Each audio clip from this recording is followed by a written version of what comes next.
Hi, everyone, and thanks for being here today to kick off National Drive Electric Week with the GoEV City and County Coalition. My name is Alex Simon, and I'm with the Colorado Public Interest Research Group, or COPIRG, and I coordinate our electric vehicle work.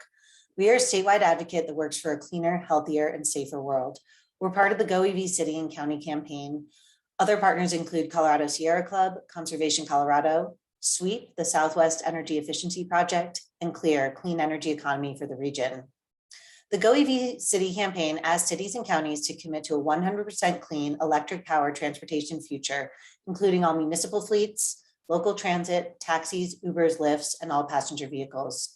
To date, 7 in Colorado have made that commitment, and we're excited to feature 5 of them today.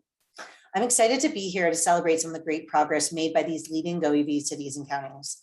We hope this will inspire more municipalities to become GoEV cities and counties and provide examples of the kind of local policies every community can drive forward in the coming year to help tackle our climate and air pollution problems. For many of us, enjoying being outside is why we live in this amazing state. We can't afford another summer of air pollution like the one we just had. Transportation is a leading source of the pollutants that fuel climate change and create ozone pollution. Electric powered vehicles are a critical solution. Cities and counties can lead the way in tackling this pollution by implementing the kinds of innovative policies that GoEV cities and counties are rolling out right now. The timing is critical. Technological advances allow us to see that we can have a 100% electric reality. We also know Congress is debating a bill this week that would provide up to $7.5 billion in electric vehicle charging infrastructure and up to $2.5 billion in electric buses.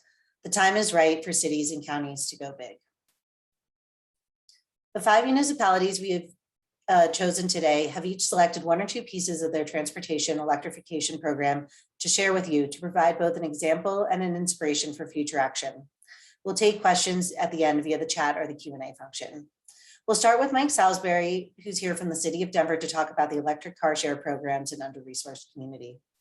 Because of a few technological difficulties, we've lost his opening remarks, and we'll just dive in with him now as he talks about the program. Thank you.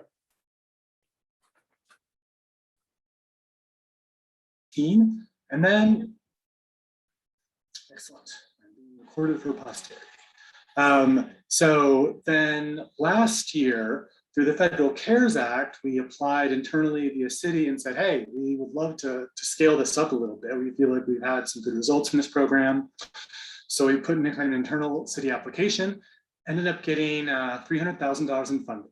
And so we used that to ramp up. We added 7 electric vehicles to Colorado CarShare's electrified fleet in the city of Denver, and then also added in 5 charging stations that would support the charging of those vehicles. We also included in that funding outreach work to talk to the communities who are putting these new vehicles in, new charging stations in, as well as providing discounts to income qualified residents. So if you're a resident who lives in Denver Housing Authority property, affordable housing, then you could qualify for additional discounts that would allow you to kind of, much more affordably start using the car share service.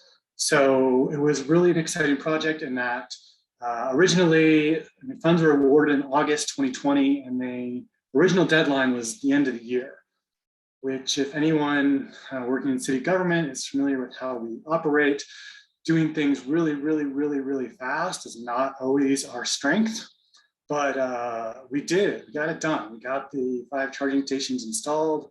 We got the vehicles purchased and deployed, and they're all kind of up and running, by the end of last year. And then since over the course of this year, we've been kind of continuing to do this outreach work. We're kind of doing some different work now with some community-based organizations in some of these communities to kind of help get the word out. Because I think it's really important to recognize that even if, we put the car there, the charging station there, that doesn't mean that our work is done. And we need to make sure that communities that we're trying to serve with this service understand what car share is, understand how it could work for them and how it could benefit them. And go to the next slide, Alex. This is just a quick snapshot of where in the city these new locations were. The color coding here is from we did come up through kind of a mapping exercise, and the colors essentially are lower equity areas. So the darker the area, the lower kind of equity score the city has.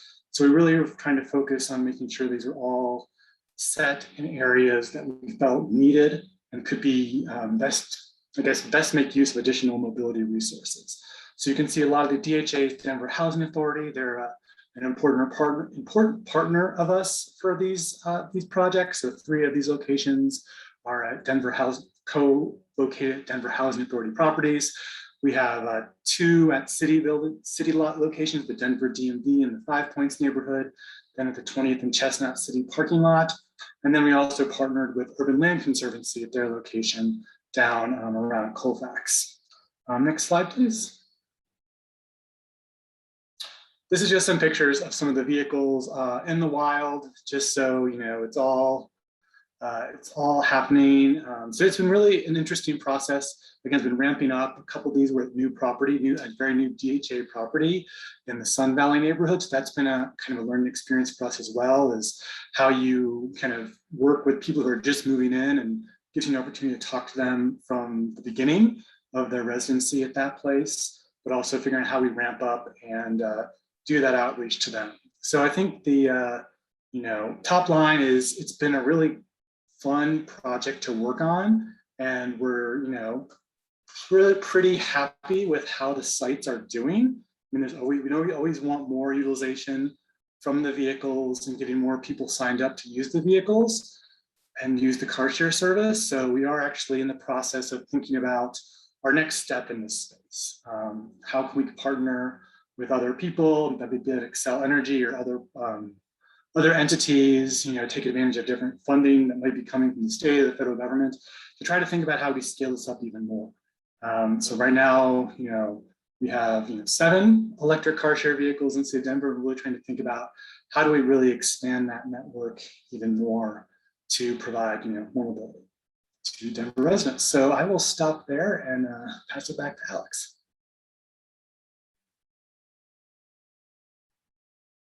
Awesome. Thank you so much, Mike. And it was great to see a program that deals with the social justice and equity angle of electric vehicles. We really appreciate you sharing that angle with us, and a great program for everyone here to know about and continue to promote and share so it can continue to grow.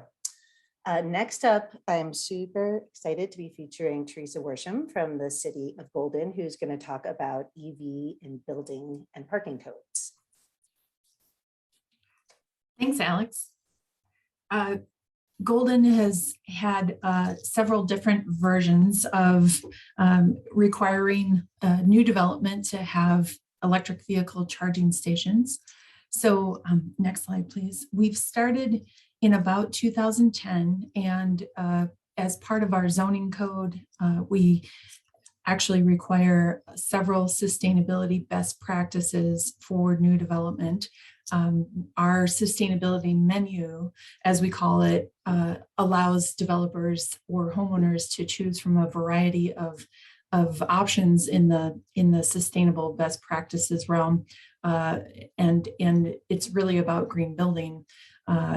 So in 2010, we had one option as to installing plug-in stations for at least 3% of the spaces. And this really applied to multifamily and commercial developments.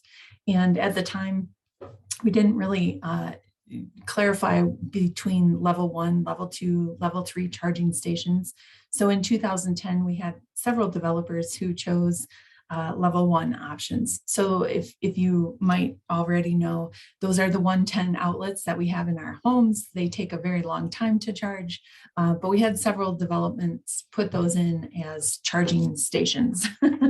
A little bit later, we increased that requirement and said, okay, now we're getting serious about this, and folks needed to put in level 2 charging stations for 5% of the spaces. It was still optional, and mostly targeted multifamily and commercial development. And so the bigger developments, we had a lot of folks choose that option, relatively easy to install those. But those are, 240 volt stations. They require a little bit extra capacity in the panels for buildings. So a lot of them were all in new construction. Some of them did do remodels and upgraded their panels to include those public charging stations. And then in 2019, we moved into a mandatory situation where all new multifamily and new construction for commercial must provide those level 2 charging stations. And we moved into a ratio of parking. So it's one level 2 station per 15 parking spaces. And it's also an EV ready situation as well. So thank you. Next slide. And then, so our language that we put into our zoning code talks about one charging station per 15 parking spaces, and then that EV ready conduit. So it has to be sleeved, has to be, buried in the parking lots and ready to go if they wanted to expand for 15% of the total parking spaces required per code. And so what this means is that developers must upsize their panels to be ready for that in the future. Those 240 volt requirements in the panel spaces, that underground conduit, and then they have to put in the level 2 charger in the station itself. So this has been in place since 2019. We've got probably about close to 20 to 25 new developments that have installed these as required parts of the code. And these are multifamily and commercial and major remodels. Thank you. Next slide. So what this looks like in Golden is our trigger for zoning is larger retail, larger office, a number of units for multifamily, hotels, or industrial uses that have at least 30 employees. This tracks back to our zoning regulations. So we kind of tie this requirement back to zoning. Next slide, please. And what this does not apply to yet is smaller retail, single family homes, duplexes, or interior remodels. And what we're moving to in Golden is electrification of buildings in general. With new construction, we're still kind of scratching our heads trying to figure out how we're going to do existing buildings and retrofits. But for now, the electric vehicle charging stations are a requirement in zoning, soon to move that into building code. So if folks are on different versions of the international building codes, we are moving some of our sustainability requirements out of zoning and into the building codes, where we feel what we can be a little more effective at enforcement and catching a lot of new construction and permit requirements. Thank you. Next slide. And oops. So this is a different one, but that's all I have for Golden and the codes that we've got here in Golden. So I'll stay around and happy to answer questions and pass it back to you, Alex. Thank you. Awesome. Thanks so much, Teresa. And I really love the concept of a sustainability menu. And I think that presentation did a great job highlighting some of the ways cities can ramp up policy incrementally, and take some first steps and then build on those. So thank you so much for sharing that. Next, joining us, I'd like to introduce Matt Lehrman, who's representing the city of Boulder, and he's talking about a unique building to vehicle charging pilot that's currently taking place in North Boulder. So let me get the spotlight on Matt. I don't know. You might need, if you can share your video, Matt, let me know. He looked like he might have been in the car. I was in the car. I'm sorry. Good morning, everyone. I'm Matt Lehrman. I'm with the city of Boulder, and I have a sick child this morning, so I've been driving her around. I'm not sure if the video's on or not, but I will jump. We cannot see your video, but you're welcome to continue without it. Okay, sorry, everyone. So anyways, as I said, I'm Matt Lehrman. I'm with the City of Boulder's Department of Climate Initiatives, and I will give you a brief update on our vehicle to building charging pilot at the North Boulder Rec Center. Boulder has been active in the electric vehicle world since 2012, when we acquired our first Leaf and our first Chevy Volt. And over the next 3 years, we added a number of additional vehicles, a number of additional charging stations.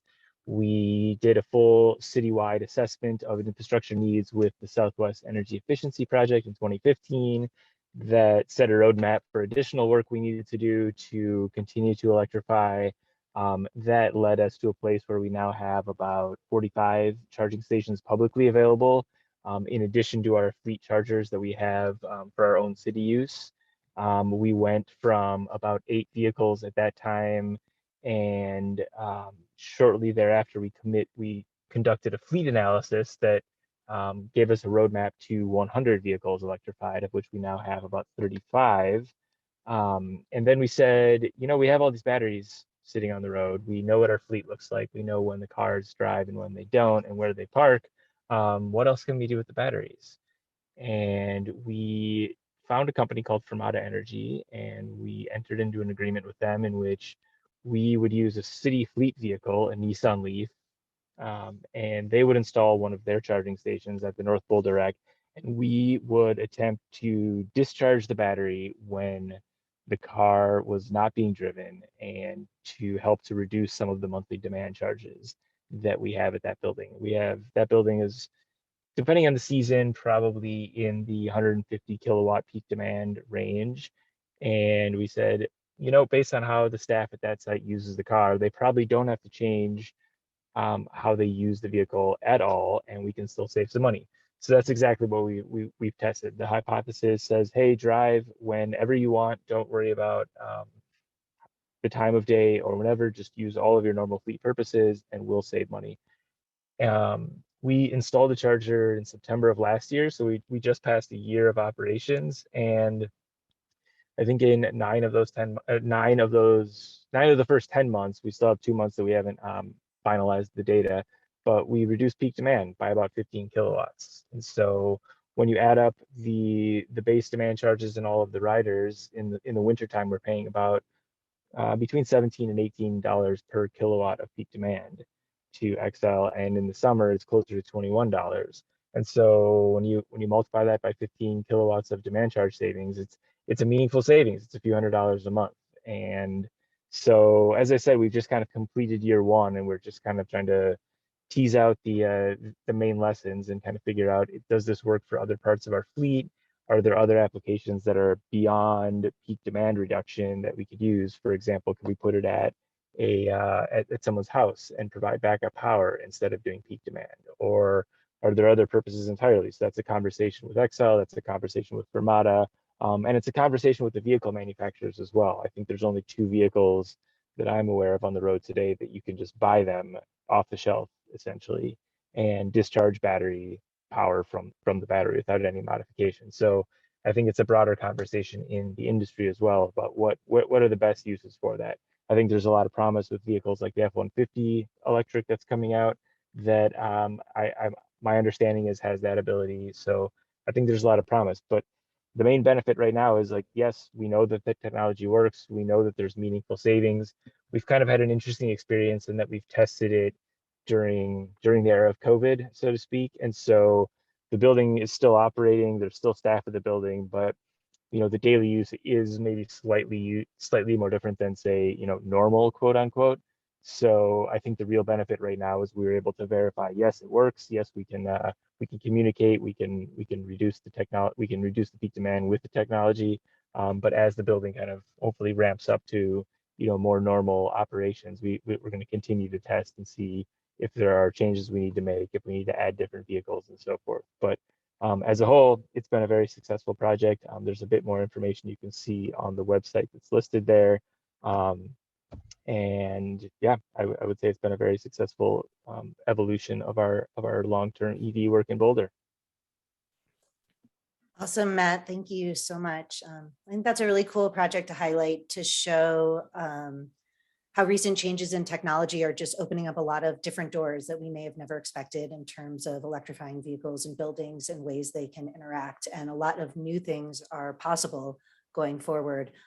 It's also a great project because it has a financial savings component to it. And anytime we can align our work with being fiscally responsible or saving money, there's always like an added incentive to that. So that's really valuable for sharing.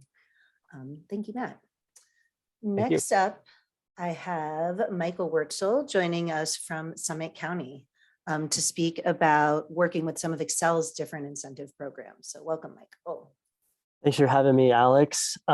So Summit County government is a GoEV county, and our goal is to electrify or have a zero emissions fleet, all of our vehicles by 2050. And I'd like to submit this level 2 charger here as the most scenic car charging spot in Colorado. I hope there's a lot of competition for that.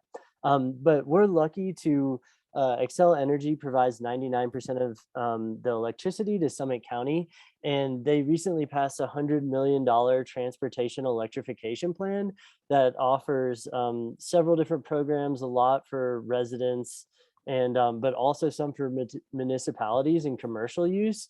And that's where we participated last year, and I'll tell you a little bit about that. So next slide.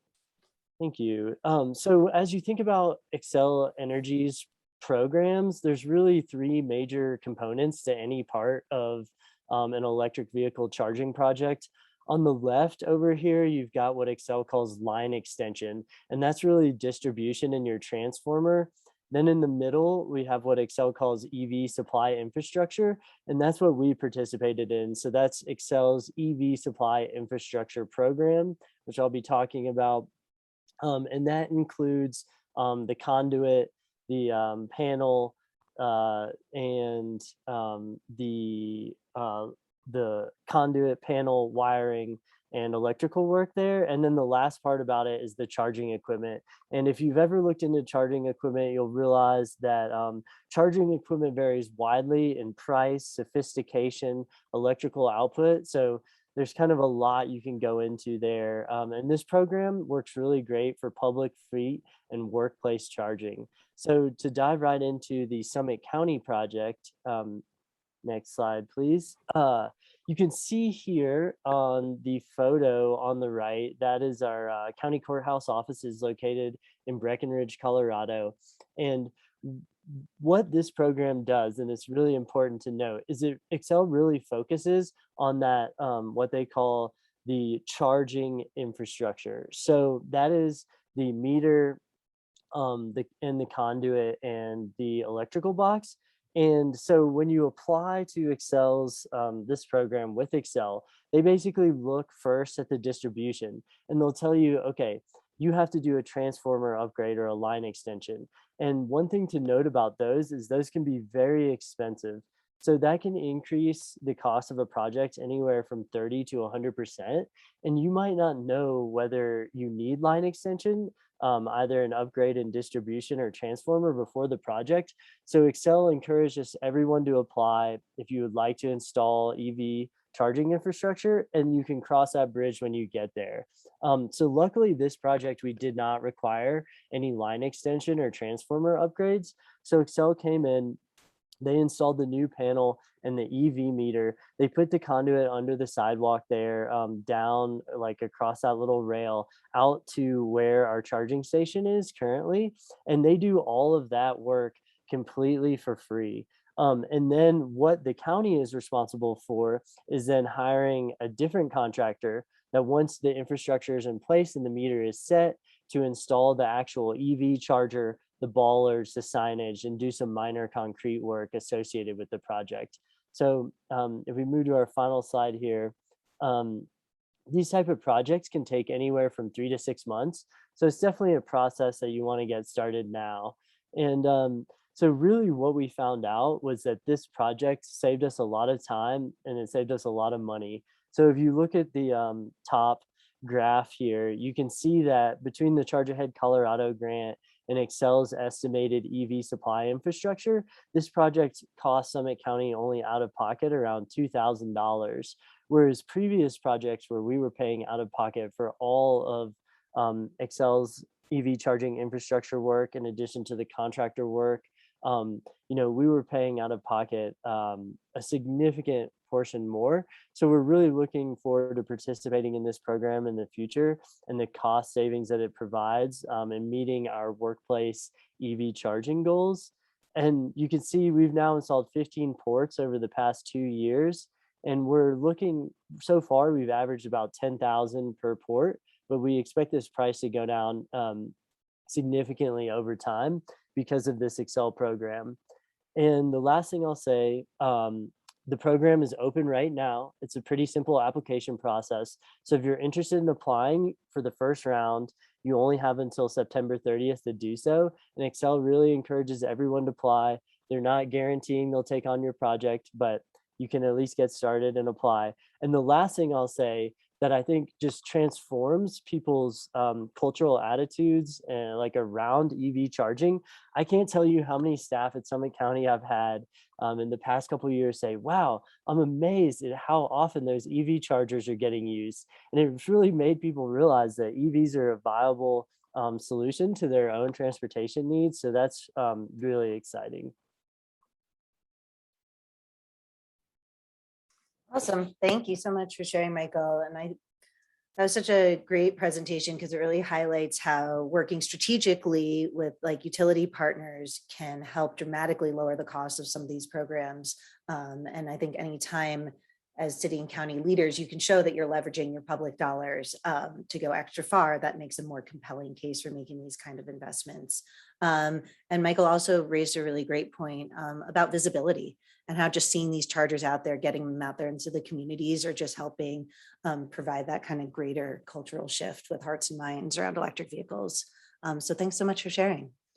And last up, we have Amanda Mansfield from Fort Collins, and she's here to share about their electric vehicle readiness roadmap. So I will turn it over to Amanda.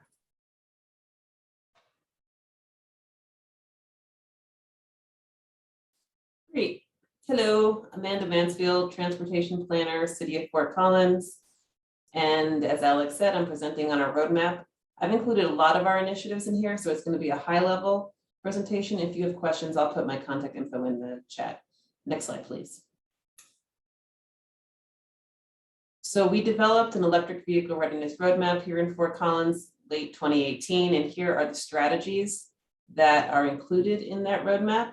Looks like some of them are cut off, but again, if you want to see the more detail, reach out to me and I'll share all of our resources with you. And we'll go to the next slide. And I'll get right into some of our key accomplishments. So if you want to click, there you go. So real quickly, we replaced our, go back. Very exciting. We replaced our public charging stations with new charge point stations using Charge Ahead Colorado grant. So we now have 7 dual port chargers, and in the grant, our proposal included not just install costs, but ongoing maintenance costs. So we have maintenance paid for the next 5 years. We finalized our traffic code update. Essentially, we established that there were EV specific parking spaces and that if a non-EV parked in them, there would be a penalty assessed. And here you see the fine on the parking signs related to that code update. So far, we've acquired 40 electric vehicles for our city fleet and roughly and 27 chargers. And that's always being improved on an annual basis. We replace with EVs. We have plans to convert our PD or police vehicles to hybrid and fleet as well, or hybrid and electric. Oh, go back. Almost there. We also are consistently purchasing EV buses and chargers. So that's very exciting. We expect some of our purchased EV buses to be on the road very soon. Next slide. And one of our biggest pushes right now is updating our 2022 building code to require EV charging infrastructure, EV capable, EV ready, and level 2 charging station installation for new multifamily, new industrial, new commercial, and existing multifamily industrial commercial. We're also updating the code requirements for single family. Currently, they're EV capable. We're going to make them EV ready. So we're going through all that right now. We also do annual EV group buy programs. Last year, we were able to sell 87 EVs. One of our models was discounted 50%. That was the Nissan Leaf, our most popular item, our most popular vehicle. Not surprisingly, and we partnered with Northern Colorado Clean Cities to do that. We also incorporated EV supportive language throughout our plans, as some other cities did across the state. We won the CEO, we were awarded the CEO grant to increase access to e-bikes. And so we implemented that program, distributing 40 bikes or 40 roughly bikes, e-bikes, accessories, and maintenance packages to low-income essential workers across the city. We're also managing the SPIN e-scooter e-bike share program. So this is, of course, our e-micromobility focus. And then I am serving along with Sarah Davis as co-chair of the Colorado Electric Vehicle Coalition e-micromobility subgroup. Next slide, please. So in order to make the argument to city and to stakeholders to support EV initiatives that have a price tag attached to them, we're often giving presentations and having to make it clear that this is where the world is going, this is what's happening internationally at the federal, state, and local level, and that EV advancement is aligned with all of our major city plans, as well, of course, as with the state plans. So alignment with other plans is a key outreach communication strategy. Next slide, please.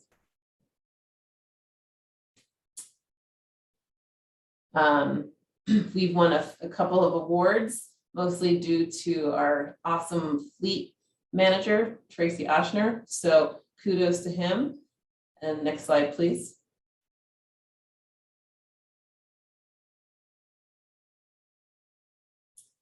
And as I'm sure many of the panelists can relate to, we have a serious capacity issue. We don't have enough staff. We don't have enough funding to advance EVs as aggressively as we'd like and to implement our plan fully. So we're consistently looking for ways to hire on new people or get funding. So I'm consistently applying for city budget offer, submitting city budget offers, applying for city funding to hire a coordinator. For instance, we're also going to submit for the Department of Energy grant for $4 million to do a wide range of outreach, education, encouragement to install more chargers and make cars affordable for lower income community members. And so that's a $4 million application that we'll be submitting ideally next year. And then we're consistently looking for interns to come in from CSU to help expand our capacity. Next slide, please. And that's it. So again, I'll put my contact information in the chat. Yeah, and I have your email is up here. Oh, here it is. Yeah, but thank you so much, Amanda. I thought that was a great presentation and really highlighted the breadth of different types of electrification activities cities and counties can be taking on, and then some of the planning and strategy that had to go in, to actually implementing those, and a great preview at what you guys have coming up next. So thank you so much for sharing. We do have a little time for some questions. And so let me go into this Q&A feature and I'll share some of the questions from the panelists. One panelist had a question: how optimistic are you that your city or county will commit to a 100% of a new fleet car purchases being zero emissions in the next 2 years, and transit buses as well? So I think they're saying, how possible is it that you're going to go 100% electric with municipal fleets and transit within 2 years? Anyone want to answer that?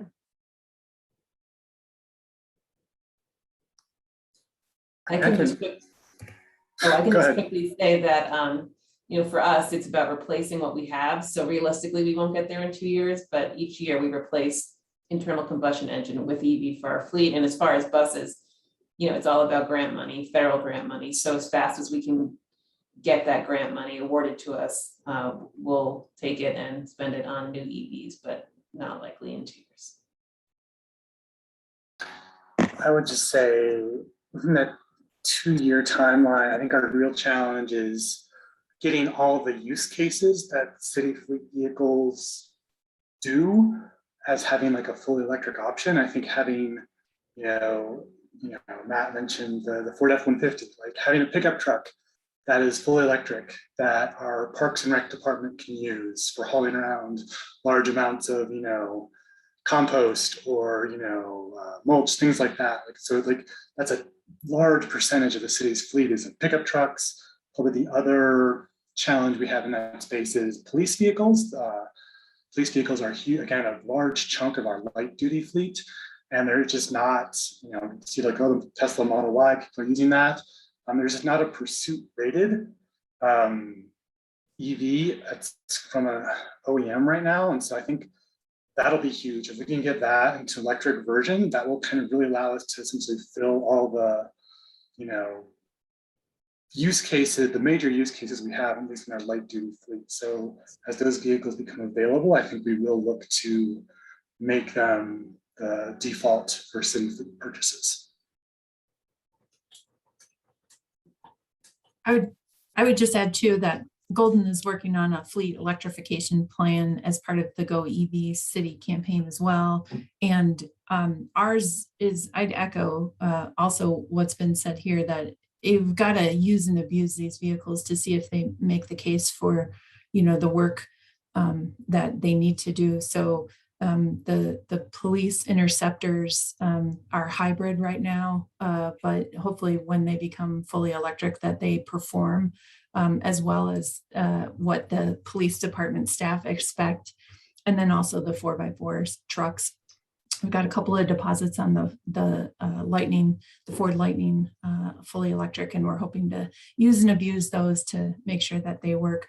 But we're also reaching out to like our garbage collection companies to partner on seeing if we could find an electric version of a garbage truck, and the buses and the transit ones as well. So for us, it's kind of getting more eyeballs on what's available and making the business case for it, but not at all costs. We're pretty far away from an electric version of a fire truck right now. So as they become available, we've got kind of a decision matrix that we're developing to find out, when it's time to invest in those. Yeah, thanks for sharing that, Teresa. I think that's really great insight, because one of the things we're looking for as these cities and counties make this commitment is what are the things you're able to do right now, and what are the things we're going to commit to and hope the technology catches up and meets us there. And so it's a little bit of balancing as things move forward, seeing what kind of opportunities, but also what obstacles are there. The next question is one about zoning. So it may be a good one for you to field, Teresa. He asks, have your communities settled on the nomenclature EV capable versus EV ready versus EV installed to describe the various levels of zoning requirements? They may be from the IECC or different nomenclature to provide consistency across AHJs. I don't know what AHJs are, but I think you get the general gist of the question. Yeah, for Golden, I think we have more work to do to settle on using that, international or national standard. It would be good. We've just been using EV ready and EV installed, but I think that's important because there is a difference between all three. And much like the trash industry, where we're using different recycling terms and different colors, with the transportation industry, we should use things that are standardized as well. Yeah, does anyone else have other insights on what kind of nomenclature you've used for those types of requirements? I'll just say that we worked at the city of Fort Collins with SWEEP. I see Matt Fromer's on the line. He wants to speak to nomenclature to define ready versus capable. So ready is just the conduit, or capable is just the conduit. Ready is conduit and wiring, and then EV installed obviously is the charger. So yeah, we coordinated with them. Gotcha. Matt, is there anything you'd like to add? No, that was a good explanation. I'll drop my email in the chat if anyone wants to follow up on EV ready building code specifically. Cool. Another question is, Colorado's done an amazing job of EV promotion overall. Do you have any contacts in Texas to help move the state forward? We do appreciate that, and I'm glad we had the event today to help highlight some of this. And we do have a group in Texas, but we'll see what we can do for them. One last question in the chat is, what hybrids does Golden Police Department use for their cruisers? You know, we're just now starting to develop what we're going to be able to purchase. And last week we had kind of a meeting with the city of Arvada, who uses the hybrid interceptors, the police interceptors. Those are SUVs. That's about as far as we've gotten. We've had some previous hybrid vehicles, and they've been cars. So our staff is got pretty high bar for demanding performance out of those vehicles, and we haven't found, you know, an fully electric option. But those police hybrid SUVs, the interceptors, are on our radar to do the first investment for those. It's important to have your police staff sit in those vehicles, try them out, because the performance is a little different than the gas engines, but it's also important because they require specific safety packages, badging packages, and those vehicles have to be able to handle the extra security and the reinforcement that police vehicles need. So it's important to engage the police staff on trying them out. Yeah, I think going forward, you know, it'd be exploring the electrification of police and fire department and garbage vehicles is all really exciting, and something we continue to learn about. My 2-year-old will be very excited about that webinar. So I think we've covered all our questions for today. Thank you so much to all our presenters and all the people. We had like 40 people that came out today for the event, so it was really great to have everyone here.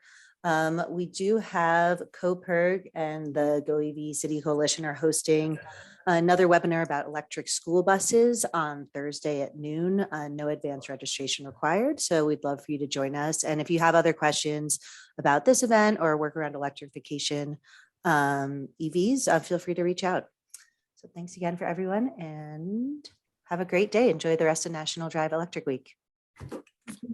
Bye.